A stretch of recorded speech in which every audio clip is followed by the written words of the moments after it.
আসসালামু আলাইকুম। BD village fishing 2.0 YouTube চ্যানেলে আপনার স্বাগতম। অনেকদিন পর আজকে যাচ্ছি আপনার টিকিটে মাছ ধরতে পুঠিয়া রাজবাড়ির পুকুরে। তো অনেকদিন পরেই আসলাম আজকে আর কি। পুকুর, এই পুকুরে এই টিকিট হবে। এই যে চারিপাশে যে দেখতেছেন খুব সুন্দর মনোরম পরিবেশ। এটা রাজবাড়ির একটা পুকুর, 35,000 টাকার পুকুর। আমরা ভাগ্যক্রমে একটা 44 নম্বর ঘাট পেয়েছিলাম, যেটা সচরাচর অন্যান্য খেলাতে এই 44 নম্বর ঘাটের রেজাল্ট অনেক ভালো। এই যে আমার টিমমেট, এই প্রায় আমরা 8 জন ছিলাম। আমার টিমমেট ডে নাইট খেলা চলছিল। তো মার্শাল্লাহ রেজাল্ট আমাদের ভালো হয়েছিল। প্রায় 7 মণ 7.5 মণের মতো মাছ পেয়েছি। কিন্তু দুঃখের বিষয় আসলে টিকিটের মানে মূল্য অনুযায়ী মাছের সাইজটা খুবই ছোট। 700-800 গ্রাম এই সাইজের রুইয়ের মাছ। অন্যান্য মাছ ছিল 2-4টা বড় মাছ ছিল, যেটা আসলে আমাদের সিটে হয় নাই, কারণ আমাদের সিটের পানি একটু কম থাকার কারণে বড় মাছটা কম হয়েছে। তবে ফলাফল আসলে মানে আলহামদুলিল্লাহ খুব ভালো হয়েছে। তবে মানে সবচেয়ে মজার বিষয়টা কি, এখানে তো আপনার দেশের বিভিন্ন জায়গা থেকে শিকারীরা এসেছে। হ্যাঁ, এখানে 12+ একটা রুই ধরা পড়েছিল, যেটা কিশোরগঞ্জের একটা শিকারীরা ধরেছে। আর মূলত আসলে শিকার করতে আসলে আমি ভিডিও করতে পারি না। ভিডিও মানে আসলে মাছ ধরবো না টুপ তৈরি করবো না কি করব, আসলে ওই জন্য ভিডিও করার সময় হয় না, তাই করতে পারি না। ছোটো ছোটো করে দু একটা ভিডিও করে রাখছিলাম, তার জন্য আজকে ভিডিওটা আপনাকে দিতে পারতেছি। তবে একটা জিনিস মানে যেটা মানে ভালো লাগছে, আসলে এটা একটা শিকারির মিলন মেলা। আর এই পুকুরের পাশ দিয়ে আপনার পুঠিয়ার ঐতিহ্যবাহী সে রাজবাড়িগুলো আছে, রাজবাড়ি বা আরও অনেক কিছু আছে যেগুলো দেখতে অনেক সুন্দর লাগে, পরিবেশটা অনেক সুন্দর।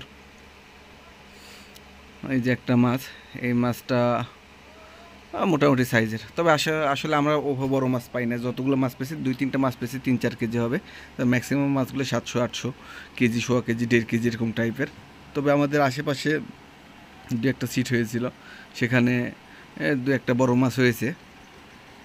তবে আমার আমার কাছে মনে হয়েছে যে আপনার মানে এই এত দামে যে টিকিট, সেই টিকিট, এটা হলো 45 নম্বর ঘাট। এই ঘাটটা প্রথমে বরাদ্দ ছিল না, পরে পাশে এসপি সাহেবের একটা ঘাট ছিল, সেই আমাদের মাছ হওয়া দেখে তারা এই ঘাটটা পরে বরাদ্দ করেছে।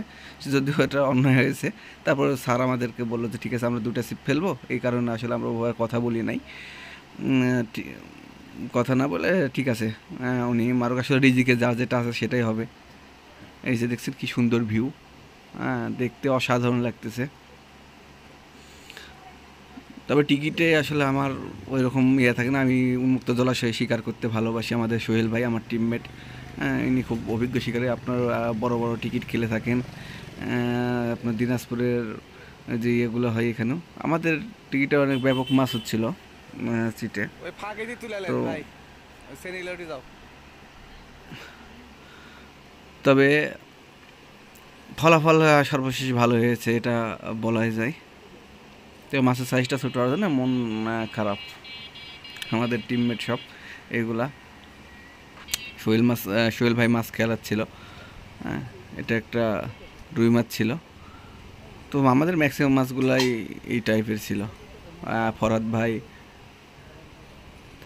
আর আমাদের মেন বড় ভাই ছিল আপনার শাহজাহান ভাই। এই যে দেখছেন, আসলে অসাধারণ দেখতে। এই যে আপনার পুঠিয়া রাজবাড়ির দৃশ্য, এটা এটা পুঠিয়া রাজবাড়ি, যেটা হলো মেন রাজবাড়ি এটা। আর এটা হলো সেই পুকুর। আর সামনের মাসের আপনার 13-14 তারিখ, আই থিঙ্ক 13-14 তারিখ আরেকটা আবার খেলা আছে 35,000 টিকিটেই। খেলাটা এখানে হবে। আপনারা যা সিট বুক দিতে চান অবশ্যই দিতে পারেন। সবাই ভালো থাকবেন, সুস্থ থাকবেন। আসসালামু আলাইকুম। আমাদের